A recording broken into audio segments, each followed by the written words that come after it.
कि बच्चे की तरबियत किस उम्र से स्टार्ट कर देनी चाहिए? तो ये चरस से ज्यादा खतरनाक चीज है मोबाइल।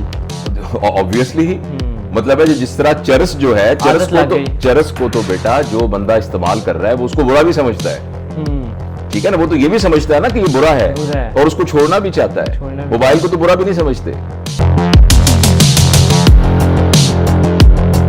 अब नमाज पढ़ रहे हैं, वो दिमाग में है कि अब मैंने जाना है तो प्रोफेसर साहब का इंटरव्यू लेना है, वो अब पूरी नमाज में दिमाग में रहेगी उनसे ये सवाल करना ही, ये इससे कैसे छुटकारा पाया जाए?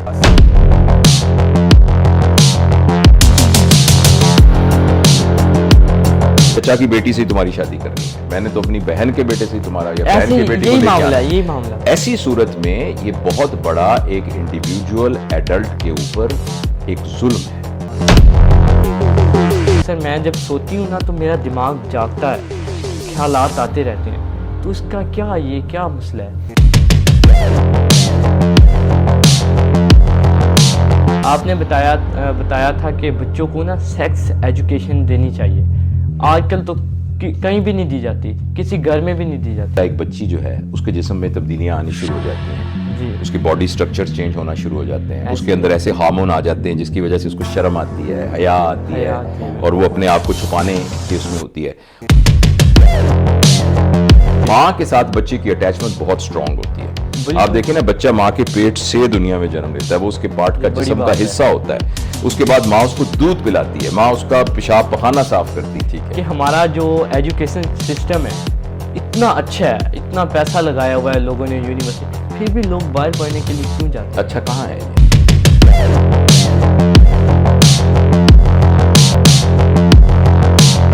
देखने और सुनने वालों को अस्सलाम वालेकुम। मेरा नाम वासिफ है और आप देख रहे हैं मल्टीवुड डिजिटल पॉडकास्ट। आज के जो हमारे गेस्ट हैं बहुत ही ज़्यादा मशहूर, यकीनन आप उन्हें जानते होंगे, जो कि पाकिस्तान के मशहूर स्कॉलर भी हैं। तो मैं ज़्यादा वेट नहीं करवाऊंगा, मैं उनका तारुफ कराता चलूँ। आज हमारे साथ मौजूद हैं प्रोफेसर जावेद इकबाल साहब। अस्सलाम वालेकुम सर। अस्सलाम वालेकुम बेटा। सर कैसे हैं? अल्हम्दुलिल्लाह। सर सबसे पहले तो आपको बहुत शुक्रिया कि आपने हमें टाइम दिया। अच्छा सर, मेरा पहला सवाल आपसे ये है कि बच्चे की तरबियत किस उम्र से स्टार्ट कर देनी चाहिए? बच्चे की तरबियत उस वक्त से शुरू कर देनी चाहिए जब अभी बच्चा दुनिया में नहीं आया होता। इस बात की साइंसी तहकीक है कि जब एक माँ हामला होती है तो वो क्या खाती है, क्या सोचती है, किस किस्म के ख्यालात उसके दिमाग में चलते हैं, उसका रहन सहन कैसा है, वो सारा का सारा बच्चे के ऊपर इफेक्ट डालता है। क्योंकि बच्चे की रगों में जो खून दौड़ रहा होता है वो वही है जो माँ का खून है। और फर्ज करें एक शख्स खुश है, मुतमईन है, पॉजिटिव थॉट्स वाला है, तो उसकी बॉडी में जो केमिकल हैं वो पॉजिटिव थॉट वाले सारे केमिकल्स होते हैं और वही बच्चे के जहन में जा रहे होते हैं और उसकी डेवलपमेंट में जा रहे होते हैं। लिहाजा बच्चे की तरबियत तो असल में, बल्कि अगर आप मुझे इजाजत दें तो मैं ये आपको बताऊं कि बच्चे की तरबियत तो जब दो अशखास की शादी होती है ना, जब मियाँ बीवी की शादी होती है, तो जो उनका विजन होता है ना कि उनकी औलाद क्या होगी, वहां से ही तरबियत शुरू हो जाती है। जिस किस्म के वालिदैन होंगे, जैसा उनका विजन होगा, जैसे उनका रहन सहन होगा, जैसे उनके अपने मिजाज होंगे, वो बच्चे में रिफ्लेक्ट होना शुरू हो जाएंगे। और जब बच्चा इस दुनिया में आंख खोलेगा और उसके साथ ही फिर उसकी बाकायदा तरबियत का निज़ाम शुरू हो जाता है और ये काम फिर यहाँ से लेकर तकरीबन 13 साल की उम्र तक जारी है। सर लेकिन देखिए ना, आजकल के जो बच्चे आ रहे हैं वो बहुत ज़िद्दी है। अब हालांकि माँ बाप इतनी अच्छी सी तरबियत करते हैं, वो ज़िद्दी क्यों है? काश ये बात सही होती कि माँ बाप से अच्छी तरबियत करते हैं। वो तो कहते हैं कि हमने कोई कसर नहीं छोड़ी। देखें, कभी आपने बिस्किट बनाने की फैक्ट्री देखी होगी ना? जी। तो अचानक वो जो बिस्किट थे, वो जो बहुत अच्छे बिस्किट आ रहे थे, खस्ता बिस्किट थे, अचानक पता लगे कि वो बिस्किट बड़े ख़राब हो गए हैं, वो भुरभुरे हो गए हैं, वो सही नहीं बने। तो कसूर बिस्किट का होता है या फैक्ट्री का कसूर होता है? कसूर तो फैक्ट्री का होता है ना, या उसका रॉ मटेरियल ठीक नहीं है, उसका प्रोसेसिंग ठीक नहीं है, उसमें चीज़ें ठीक नहीं हो रही हैं। तो इसी तरीके उस कंट्रोल्स जो लगाए हुए हैं वो कंट्रोल ठीक नहीं है। तो इसलिए बच्चा तो जब इस दुनिया में आता है वो तो बिल्कुल एक स्लेट की तरह होता है, जो बिल्कुल प्लेन स्लेट है, या एक ब्रांड न्यू कंप्यूटर की तरह होता है। अगर आप ब्रांड न्यू कंप्यूटर ले ना, तो उस कंप्यूटर में कोई सॉफ्टवेयर ना डालें तो वो इतना बड़ा महंगा कंप्यूटर 2 जमा 2 का जवाब 4 नहीं दे सकता।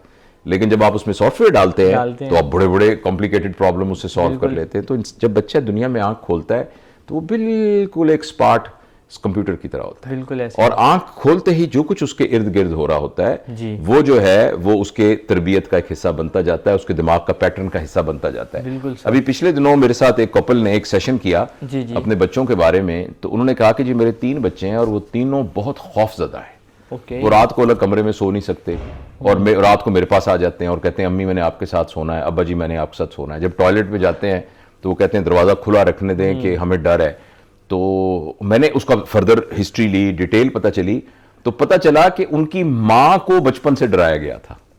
ओके। और उसकी माँ को बचपन में ये बताया गया था कि भाई भूत होते हैं, खौफ। उनके घर के कुछ हालात इस किस्म के थे कि जिसमें वो खौफ के माहौल में रही। हालांकि वो पढ़ लिख गई है, अब वो खुद भी जॉब करती हैं, लेकिन जो उनके अंदर दिल के वसवसे छुपे हुए हैं वो भी ट्रांसफर हो जाते हैं बिल्कुल एक बच्चे के ऊपर। बिल्कुल तो इसलिए बच्चों की तरबियत में अगर कोई ये कहता है ना जी मेरे बच्चों की सही तरबियत नहीं हो रही, तो इसका क्या मतलब है कि पेरेंट्स जो है वो तरबियत याफ्ता नहीं है। बिल्कुल इसीलिए जब आपने शुरू में तारुफ में कहा था ना कि जी वो पेरेंटिंग सिखाते हैं, पेरेंटिंग सिखाने का बिल्कुल ये मतलब नहीं है कि कोई ऐसी टेक्निक सिखाई जाए जिनसे अच्छे बच्चे बन जाए सारे। पेरेंटिंग का मतलब है वो टेक्निक्स खुद पेरेंट्स सीखें जिनसे वो अच्छे पेरेंट्स बन जाएं, जी ऐसे। जिनके नतीजे में फिर अच्छी औलाद पैदा हो। सर वो तो कहते हैं पेरेंटिंग कुछ नहीं होती, बस हमने भी देखी है हमारे माँ बाप ने हमें कैसे पाला है, उनका तो ये कहना अगर वो सारा कुछ ठीक होता तो फिर ये मुआशरा ठीक ना होता। बिल्कुल मुझे बताइए क्या हमारे मुआशरे में अक्सरियत झूठ नहीं लोग बोलते, बिल्कुल फ्रॉड नहीं करते, धोखा नहीं देते? आम क्या सरकारी दफ्तरों में सब लोग 8 बजे पहुंच जाते हैं? क्या सब ईमानदारी करते हैं? जितने महकमे हैं उन महकमों में पैसे के बगैर काम हो रहा है? नहीं बिल्कुल। क्या रमजान शरीफ के महीने में हमारे यहाँ कीमतें बढ़ नहीं जाती? ऐसे बिल्कुल। जबकि पूरी दुनिया के अंदर जो गैर मुस्लिम है वो अपनी दुकानों पर रमजान की सेल लगा देते हैं। सेल लगा देते हैं।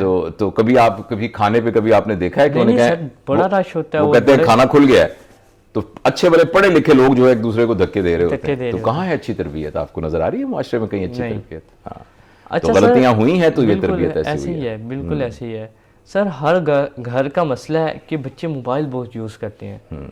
या तो वालिदैन का कसूर है, उन्होंने मोबाइल पे लगाया, अगर ना भी लगाए तो बच्चे जिद ऐसी करते हैं कि मोबाइल उनसे ले लेते हैं। तो बच्चों को मोबाइल से कैसे बचाया जाए? देखो बेटा, इस सवाल के ना 2 जवाब हैं। पहली बात तो ये कि जब बच्चा बड़ा होना शुरू होता है ना, उसको नहीं पता होता खिलौना क्या है जी। आप उसको चाबी वाला बंदर लेके देते हैं और कहते हैं ये है खिलौना, तो उसको खिलौना समझने लग जाता है।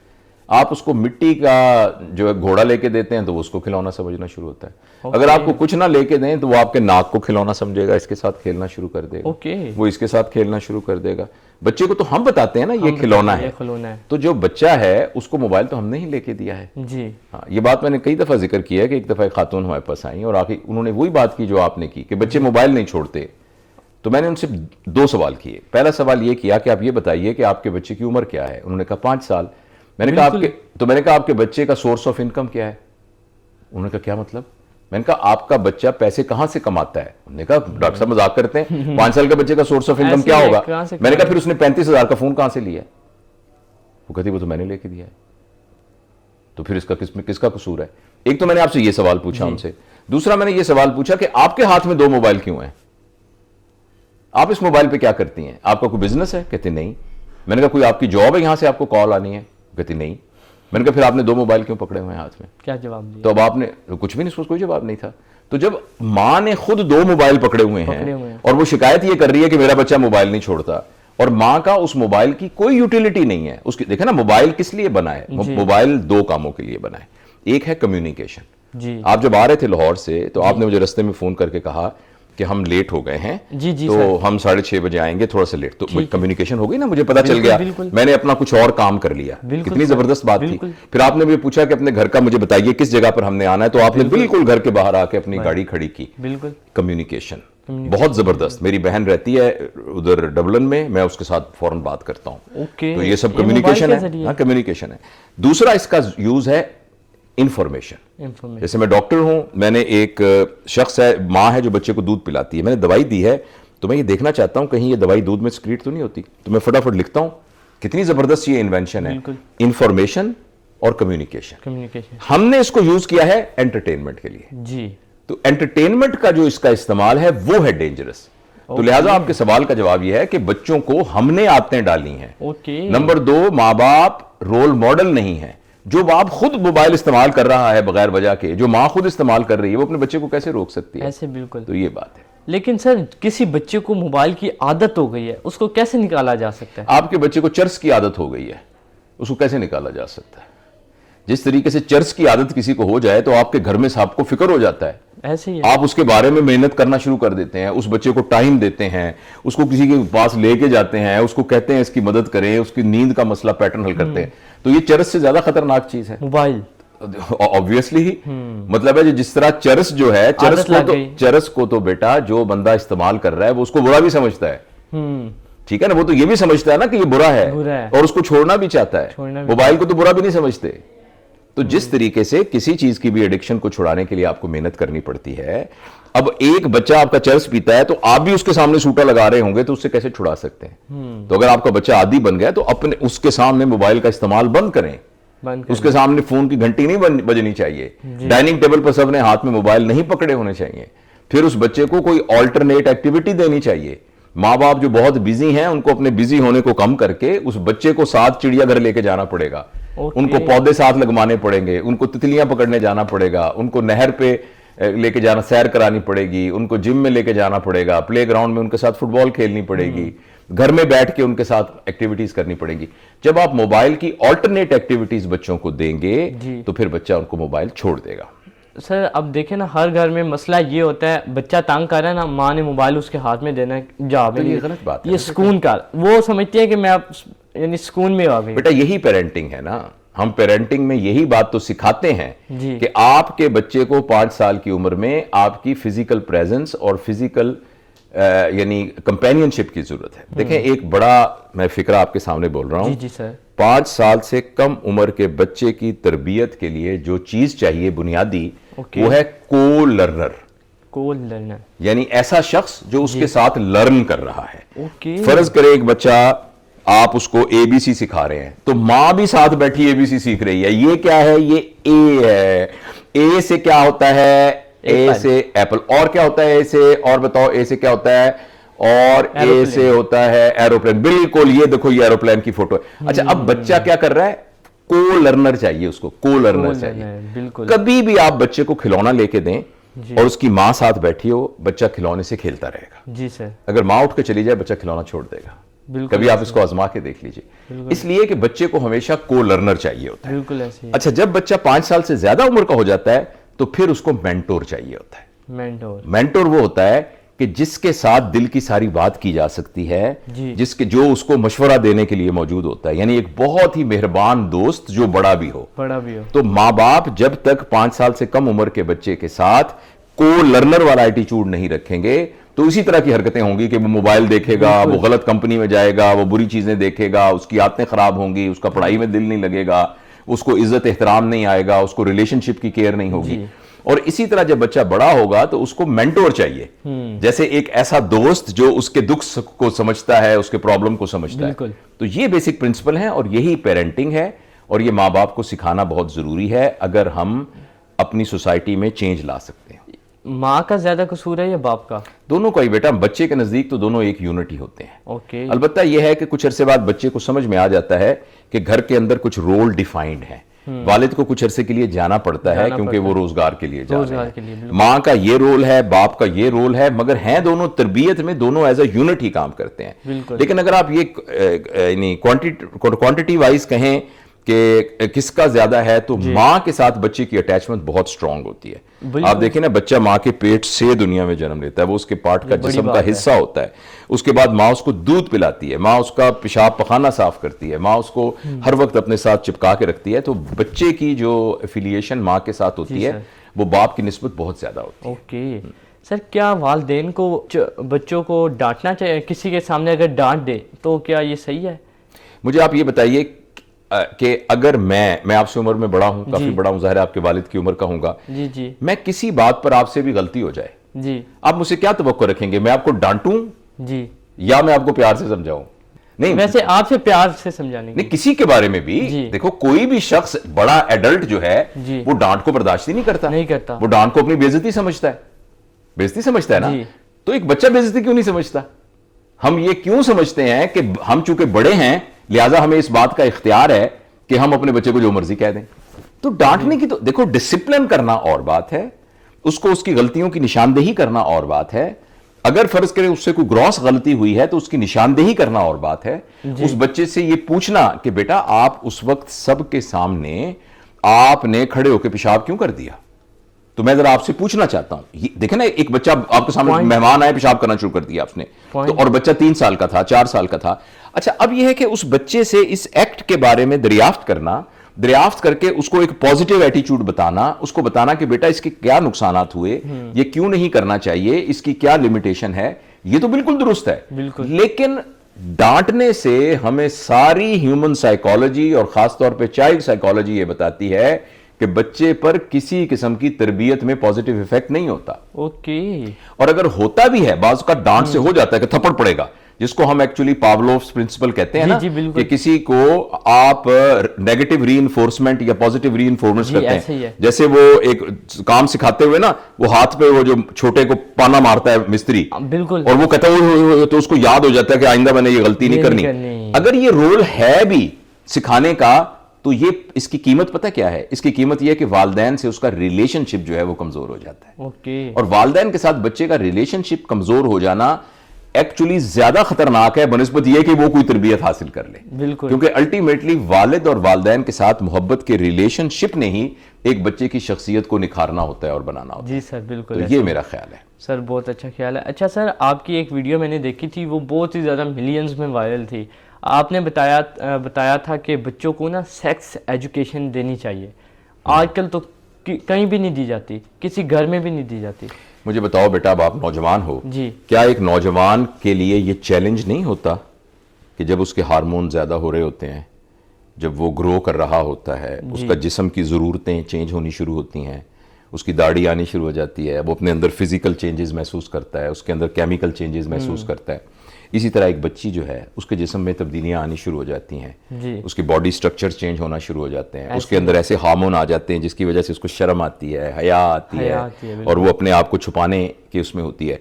और उस वक्त जो है, क्या उसको पता नहीं होना चाहिए कि इस चैलेंज को मैंने कैसे हैंडल करना है? ये किसका काम है? वालिदैन का काम। ऑब्वियसली बेटा, ये वालिदैन बताया नहीं बताया जाता। तो बेटा ये तो गलत बात है ना। यही तो मैं अर्ज करता हूं कि अगर नहीं बताया जा रहा तो फिर वालिदैन ने अपनी जिम्मेदारी पूरी नहीं की। उस बच्चे को अगर नहीं बताया जा रहा तो इसका मतलब है वालिदैन तरबियत याफ्ता नहीं है।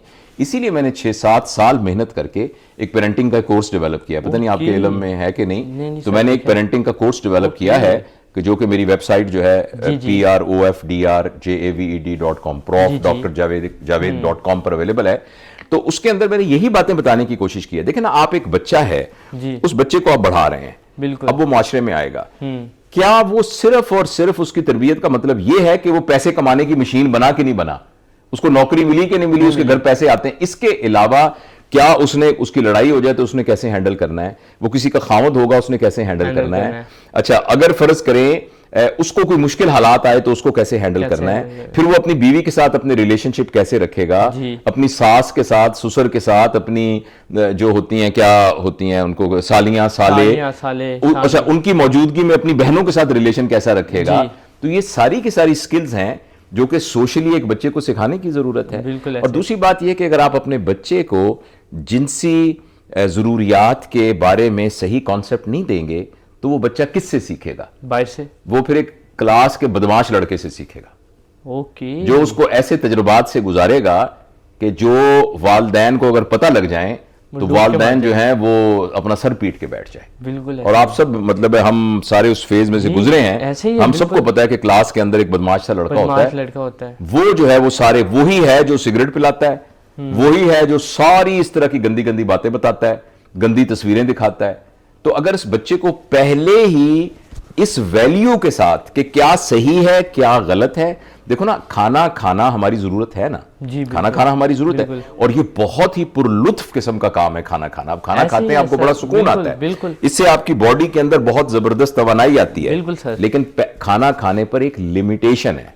ओके। लिमिटेशन क्या है? लिमिटेशन ये है कि आप किसी का छीन के नहीं खा सकते, बिल्कुल ऐसे ही है। चोरी करके नहीं खा सकते, बिल्कुल। जो अल्लाह ने हराम किया है वो नहीं खा सकते, बिल्कुल। अगर आप रोजे में हैं तो नहीं खा सकते। एक लिमिटेशन है ना। देखिए ना, अगर पेशाब करना, पेशाब पखाना जो एक इंसानी जरूरत है, और जब आदमी उससे फारिग होता है तो उसका जिस्म एक सुकून के अंदर आ जाता है। बिल्कुल। लेकिन इस पर भी एक लिमिटेशन है। ऐसे अब यहां इस कमरे में बैठ के कोई ये नहीं कर सकता, बिल्कुल। हालांकि हम सब ने आज सारा दिन इस जरूरत को पूरा किया, तो इसके ऊपर लिमिटेशन है।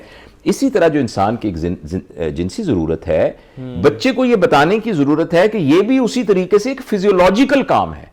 ये कोई गंदा काम नहीं है, ये कोई गंदा काम नहीं है, ये कोई गलीज काम नहीं है, लेकिन ये काम इतना सेंसिटिव है कि जिस तरह खाने पर कोई लिमिटेशन थी, जिस तरह पेशाब पखाना करने पर इसकी लिमिटेशन बहुत ज्यादा है।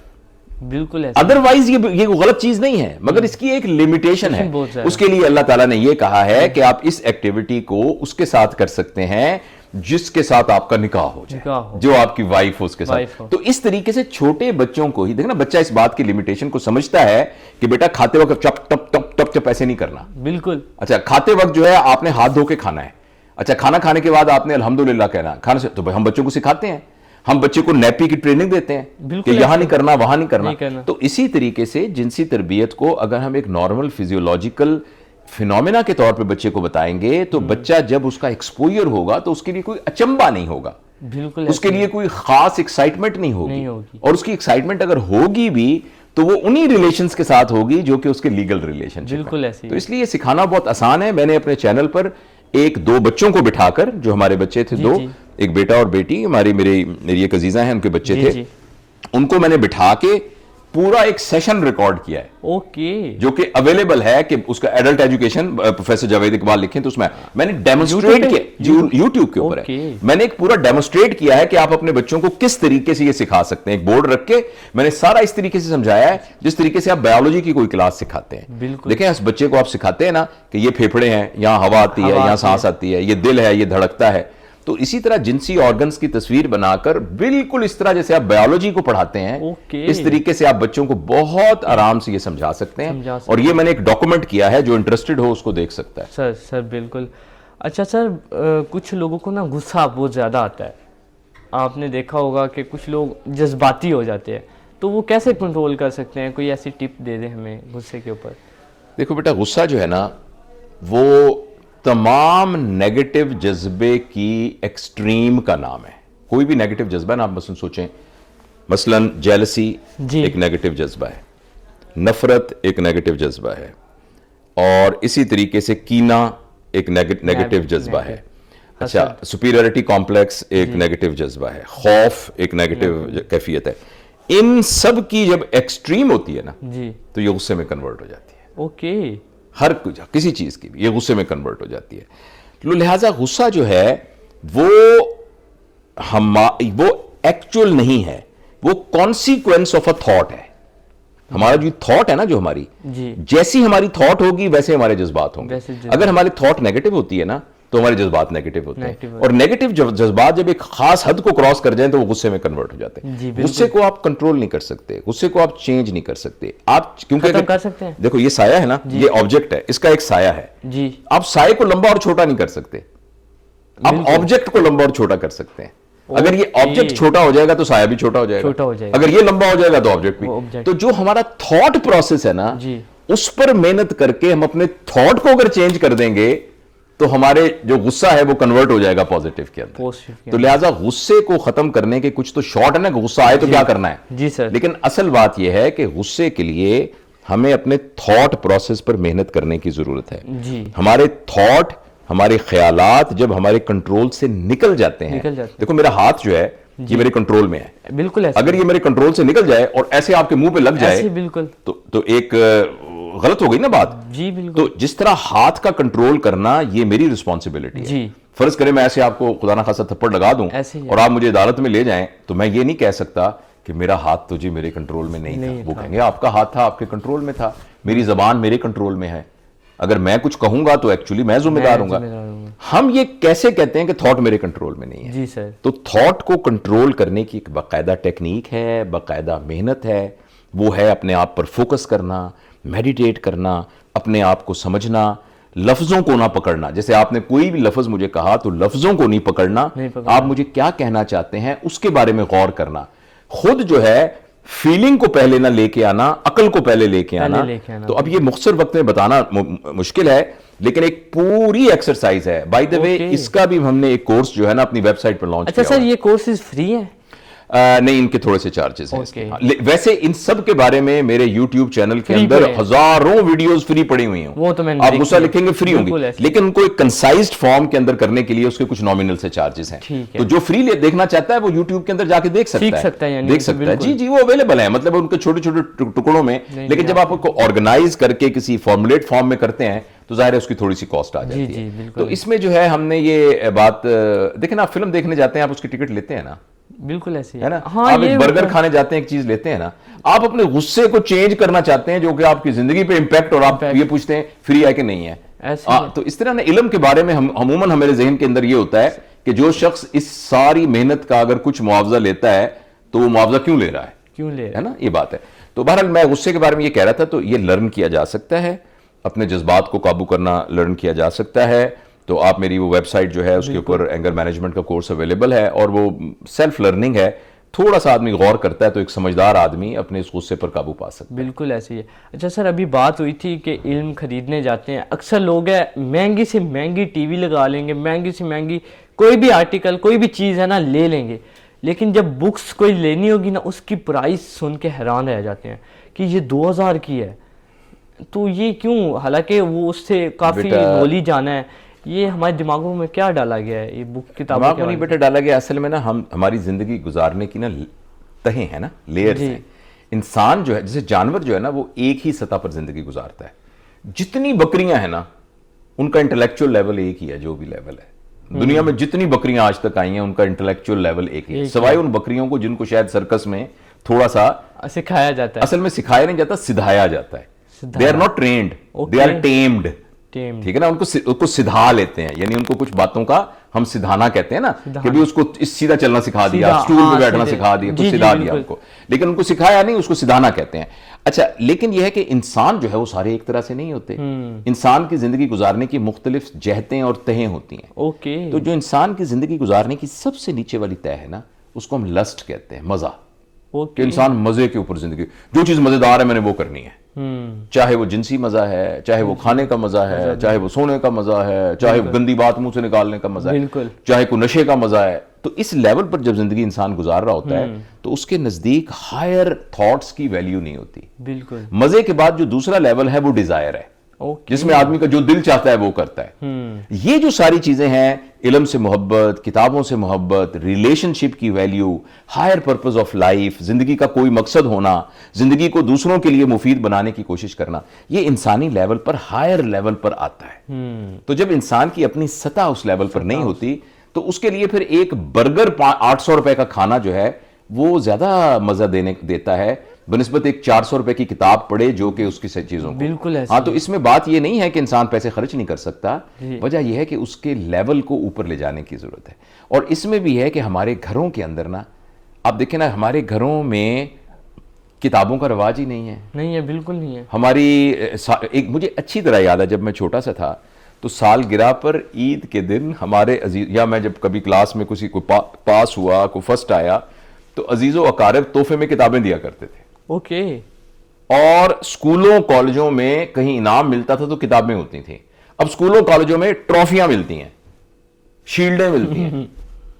वो जो शील्डें प्लास्टिक की होती हैं, उसकी क्या वैल्यू होती है? कुछ भी नहीं। हाँ, तो तो किताबों का रवाज नहीं है ना, घर में किताबें नहीं है। आप किसी वालिद से पूछें आखिरी दफा आपने किताब कौन सी पढ़ी थी, वो लोग मैं तो कोई किताब नहीं पढ़ी। तो इसलिए चूंकि किताबें पढ़ने का रवाज नहीं है तो बच्चे बेचारे फिर देखते नहीं है किताबों को, तो फिर वो जाहिर मोबाइल आ गया, तो फिर वो बर्गर क्यों ना खाएं, ऐसी किताब खाम का कौन टाइम जाया करे। बिल्कुल ऐसे ही है। अच्छा सर, जब हम लाहौर से निकल रहे थे ना, तब मैंने बताया कि मैं इंटरव्यू लेने जा रहा हूँ कि डॉक्टर प्रोफेसर जावेद इकबाल साहब। तो एक लड़की ने कहा था एक मेरा सवाल करना, कि वो कह रही थी अक्सर मैं जब सोती हूँ ना तो मेरा दिमाग जागता है, ख्यालात आते रहते हैं, तो इसका क्या मसला है? ये बेटा काफ़ी कॉम्प्लेक्स बात है, कोई थोड़ा सा तो जो जिसके इस तरह से दिमाग जाग रहे हैं उसको अपनी पूरी ज़िंदगी को रिवाइज करने की ज़रूरत है कि उसकी ज़िंदगी में एंजाइटी तो नहीं है, उसकी ज़िंदगी में कोई कॉन्फ्लिक्ट तो नहीं है जी, उसकी ज़िंदगी की रूटीन ठीक है कि नहीं, उसके खाने की रूटीन ठीक है कि नहीं जी, सोने जागने की रूटीन ठीक है कि नहीं जी, ठीक है ना। तो इन तमाम चीज़ों की हिस्ट्री लेके फिर उसकी वजह को ढूंढा जा सकता है। और इस तरह की अगर किसी की कोई सूरत हाल हो तो किसी टोटके की बजाय उसको किसी क्लिनिकल साइकोलॉजिस्ट से जरूर मिलना चाहिए। ओके। जिसको इतना है कि उसको तो वो खुद इस तरह ना करे, और इस तरीके से एक मशवरे के ऊपर, जैसे ना कि भाई तुम हल्दी लेके ना दूध में डाल के फटकड़ी के साथ खा लेना ठीक हो जाओगे, तो इस तरह के टोटकों से इस तरह का काम नहीं होता।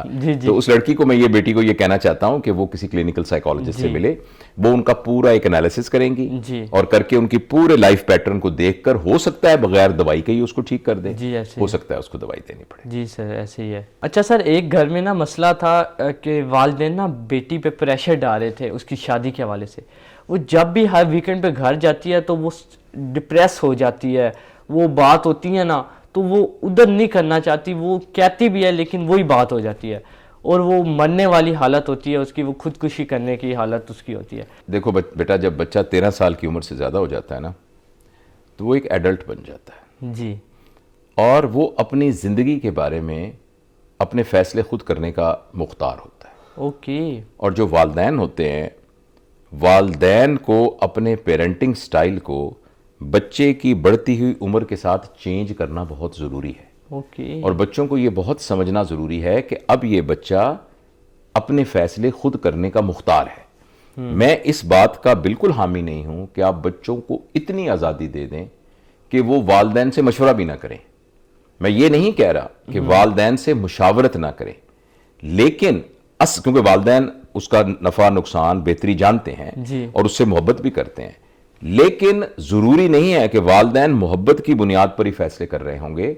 बहुत से वालिदैन अपनी ज़ाती ईगो की बुनियाद पर भी फैसले कर रहे होते हैं। बिल्कुल कि मैंने तो चचा की बेटी से ही तुम्हारी शादी करनी है, मैंने तो अपनी बहन के बेटे से ही तुम्हारा, या बहन की बेटी को लेके आना। यही मामला। ऐसी सूरत में ये बहुत बड़ा एक इंडिविजुअल एडल्ट के ऊपर एक जुल्म है, और किसी सूरत भी वालिदैन को इस बात का इख्तियार नहीं है कि सिर्फ वालिदैन होने की वजह से वो जबरदस्ती बच्चों के पूरी जिंदगी के फैसले इस तरीके से कर दे। एक नहीं, हजारों कहानियां मेरे सामने हैं जिसमें वही वालिदैन बाद में अपना सर पीटते हैं कि मैंने ये क्यों किया। क्योंकि एक शख्स, देखे ना, आपको मैं अभी खाने के लिए कोई चीज दूं और वो आपको पसंद ना हो, मैं आपको लड्डू खिलाऊं, लड्डू आपको पसंद ना हो, मैं जबरदस्ती आपके मुंह में कैसे ठूंस सकता हूं? अगर मैं आपके मुंह में जबरदस्ती ठूंकूंगा, आप क्या कर देंगे? उल्टी कर देंगे, या आपका निजाम खराब हो जाएगा। हम अपनी मर्जी के रंग ना हो तो हम उस तरह की शर्ट नहीं पहनते, मर्जी का खाना हो तो उस तरह का खाना नहीं खाते, ठीक है ना? अपनी मर्जी के खिलाफ आप पूरी जिंदगी एक शख्स के साथ गुजारनी है, आप इसका फैसला किस तरीके से ऐसे कर सकते हैं कि वो शख्स तो खुद उसके लिए तैयार नहीं है, आप उसको कर दे।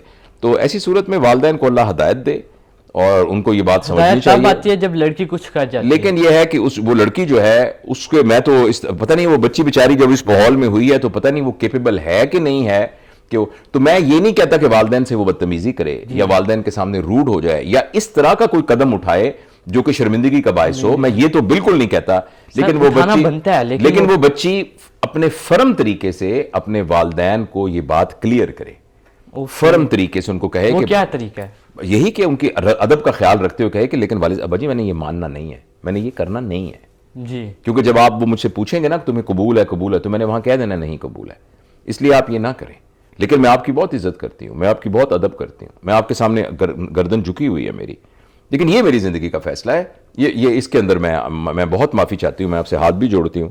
आप मुझे, मैं आपके बिल्कुल आपकी बेटी हूं और आपके हुक्म की गुलाम हूं, जो आप कहेंगे, लेकिन ये वाला बात जो है ना, ये मेरी जिंदगी का अपना मामला है। तो इस तरीके से उसको फर्म होना पड़ेगा। लेकिन अब पता नहीं उस बच्ची की बेचारी की तरबियत इस तरह की हुई है कि नहीं कि वो फर्म हो सकती है कि नहीं हो सकती, लेकिन वो डिप्रेस हो जाती है बात। ऑब्वियसली जाहिर है उस बच्ची का पूरा एक माइंडसेट भी इस तरह से है। लेकिन आई थिंक अल्लाह ऐसे वालिदैन को हिदायत दे कि इस तरह का जुल्म अपने बच्चों के साथ ना करें। अच्छा सर, ज़हन में अगर कोई बात घूम रही है बार बार, वो अब जा ही नहीं रही, अब नमाज पढ़ रहे हैं, वो दिमाग में है कि अब मैंने जाना है तो प्रोफेसर साहब का इंटरव्यू लेना है, वो अब पूरी नमाज में दिमाग में रहेगी, उनसे ये सवाल करना ही, ये इससे कैसे छुटकारा पाया जाए? मैं एक छोटा सा आपके साथ एक एक्सपेरिमेंट करता हूं। जी जी सर। आप आंखें बंद करें जी, और आखिरी दफा जिस शादी पे आप गए थे ना जी, उस शादी को अपने जहन में लेके आए। लास्ट टाइम किसी शादी पे गए होंगे ना? जी जी। अच्छा, मुझे जरा आंखें मत खोलिएगा, ये बताइए कि जिस सोफे पे आप बैठे थे उसका रंग क्या था? ब्लू था ना? और दूल्हा ने जो कपड़े पहने थे वो कैसे थे? शादी वाले दूल्हा? हाँ सर, शेरवानी थी। और ये बताएं खाने में क्या क्या चीजें थी? उस खाने में थी उस खाने में मटन था और साथ में चिकन था। अब आप आंखें खोले बगैर आखिरी दफा जब किसी जनाजे में गए थे आप, जी। किसी जनाजे में गए थे आप, जी तो जी, उसको जरा जहन में लेके आइए कि आप कौन सी सफ में खड़े थे।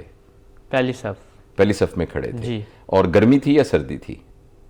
नॉर्मल, आपने किस रंग के कपड़े पहने हुए थे? याद नहीं। आंखें खोल लीजिए।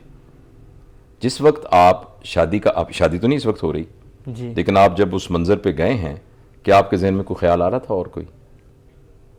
और जब मैं आपको जनाजे में लेके गया तो क्या शादी का ख्याल आ रहा था उस वक्त? नहीं। तो ऐसा क्यों हुआ?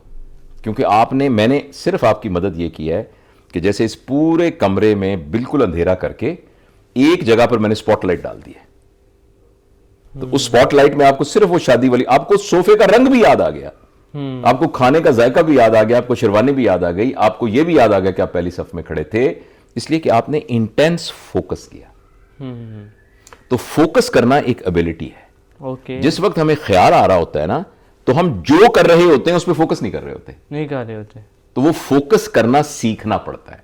जी। फोकस करना एक टेक्निक है जिसमें आप मेहनत करके अपने आप को हिला के वहां फोकस कर लेते हैं। मैं आपसे बात कर रहा हूं ना, तो इस वक्त अगर मैं फोकस करने का मुझे फन आता हो तो मैं आपके साथ इस गुफ्तगू में 100 क्या 500% अंदर डालूंगा। ओके। और अगर फर्ज करें मुझे फोकस करना नहीं आता तो मैं साथ ये सोच रहा हूँ ये कब जाएंगे यार, और मैंने इसके बाद फलाना काम भी करना है, और दूसरी बात यह है कि यार मैं अभी क्या, तो मेरी दिमाग जो ना इधर उधर से घूमता रहेगा। बिल्कुल। तो ये है कि ये फोकस करना एक स्किल है, ओके। एक एबिलिटी है। तो बार बार मैं रेफर करता हूं, मैंने इस सिलसिले में बहुत अपने चैनल के ऊपर वीडियोस मौजूद हैं, हाउ टू इस फोकस। सिलसिले में भी जी आप लिखें हाउ, तकरीबन बेटा 2500 वीडियोस हैं, तो उनमें तकरीबन सारे जाहिर- मौजूद जो मुमकिन है जाहिर मैंने सी कवर बात किए है, हुए ऐसे ही है, हैं। ऐसे तो आप उस चैनल पे जाके ना, उसमें प्रोफेसर डॉक्टर जावेद इकबाल पे जाके आप लिखें how to focus doctor Javed Iqbal, तो वो डिटेल आपको मिल जाएगी। जी सर। लेकिन ये मैं आपको बताता हूं कि अगर हमें फोकस करना आ जाए तो हमारी जिंदगी बहुत खूबसूरत हो जाए। जी सर। अच्छा सर, एक सेकंड लास्ट क्वेश्चन है आपसे, ठीक है। कि हमारा जो एजुकेशन सिस्टम है इतना अच्छा है, इतना पैसा लगाया हुआ है लोगों ने यूनिवर्सिटी, फिर भी लोग बाहर पढ़ने के लिए क्यों जाते हैं? अच्छा कहाँ है ये पैसा अरबों खरबों रुपीस, अरबों खरबों लगने का मतलब अच्छा होना होता है? सर एजुकेशन अरबों खरबों लगने से कोई अच्छा होता है? नहीं, लेकिन मतलब एक बीमार हम आदमी समझते को, एक बीमार आदमी हो लागर सा, उसके ऊपर खरबों रुपए का सोने का आप जेवरात पहना दें तो वो कोई सेहतमंद बन लेकिन जाएगा। सर इनकी जो स्पीचेस हो रही है, ये फख्र महसूस कर रहे होते हैं कि इस बंदे ने ये यूनिवर्सिटी बनाई और आज ये पाकिस्तान नहीं, लोगों का ने एक बहुत नाम अच्छे अच्छे काम किए हैं बेटा, लेकिन हमारे एजुकेशन सिस्टम के अंदर बहुत ज्यादा रिफॉर्म्स की जरूरत है। ओके। हमारा एजुकेशन मोर और लेस, मैं सबकी बात नहीं कर रहा, वहां से बहुत ब्रिलियंट लोग निकलते हैं, अच्छे असातिज़ा हमारे पास मौजूद हैं, लेकिन हमारा education system at the most सिर्फ डिग्री देता है, जिस डिग्री की वजह से आपको नौकरी मिलने में आसानी होती है। आसानी होती है। एजुकेशन सिस्टम का असल पर्पस ये है, एजुकेशन का असल मकसद ये है कि क्या उसकी वजह से इंसान बना है कि नहीं बना। बिल्कुल। एक आदमी जिसने मैट्रिक किया है वो जितना सच बोलता है, बीए किए को उससे ज्यादा सच बोलना चाहिए क्योंकि वो ज्यादा एजुकेटेड है। बिल्कुल। एमए किए को उससे ज्यादा दयानतदार होना चाहिए। बिल्कुल। तो क्या मुझे आप बताएं, कभी आपने कोई ऐसा काम बताएं जो आप जिंदगी में करते हैं इस वजह से कि आप तालीम याफ्ता हैं? यानी मैं अपनी अम्मी की इज्जत इसलिए करता हूं कि भाईजान मैंने इस्लामियात में पढ़ा था, वरना तो मैं तो इज्जत ही ना करता। हमारे तालीम की किस बुनियाद पर हमारी जिंदगी में कोई तब्दीली आई है? आपकी डिग्री कोई होगी जिसकी वजह से आपको ये जॉब मिल गई। बिल्कुल सर। मुझे एक डिग्री मिली जिसकी वजह से मैं सर्जन हूं, लेकिन मेरे अंदर जो इखलाकियात होनी चाहिए, मेरा जो किरदार होना चाहिए, जो मुझे एक बेहतर इंसान, वो तो हमारा तालीमी निज़ाम कर ही नहीं रहा। तो इसलिए तालीमी निज़ाम तो हमारा बेटा बहुत ओवरऑल होने की ज़रूरत है। इसके बारे में तो बहुत अपसाइड डाउन हमें करने की आपने ज़रूरत कुछ है। पहले लेक्चर्स भी दिए हुए हैं जी बेटा, इस पर बहुत सारी हमने बात की हुई है। अच्छा सर, कंपैरिजन करते हैं डिग्री विद स्किल, ये कहाँ तो देखते दोनों ही चाहिए ना बेटा, हमें दोनों चाहिए। इस तरह इन दोनों का आपस में कोई लड़ाई और मुकाबला नहीं है। अच्छा। डिग्री हासिल करते हुए ही हमें स्किल हासिल करनी चाहिए, हमारी डिग्री का पार्ट होनी चाहिए स्किल सारी। स्किल। हाँ। लेकिन आजकल लोग बस डिग्री करके जॉब के लिए बैठे हैं, और जिन्होंने स्किल सीखी हुई है और वो लाखों में कमा रहे हैं। बस बेटा हमारे एजुकेशन सिस्टम में डिग्री के साथ साथ स्किल उसका पार्ट होना चाहिए। पार्ट होना चाहिए। हाँ जी। तो ये किसको समझने की जरूरत है? हम सबको समझने की जरूरत है। सर आपका बहुत शुक्रिया कि Thank आपने अपना कीमती वक्त दिया। थैंक यू सर अल्लाह हाफिज़, बहुत मज़ा आया आपसे बात करके।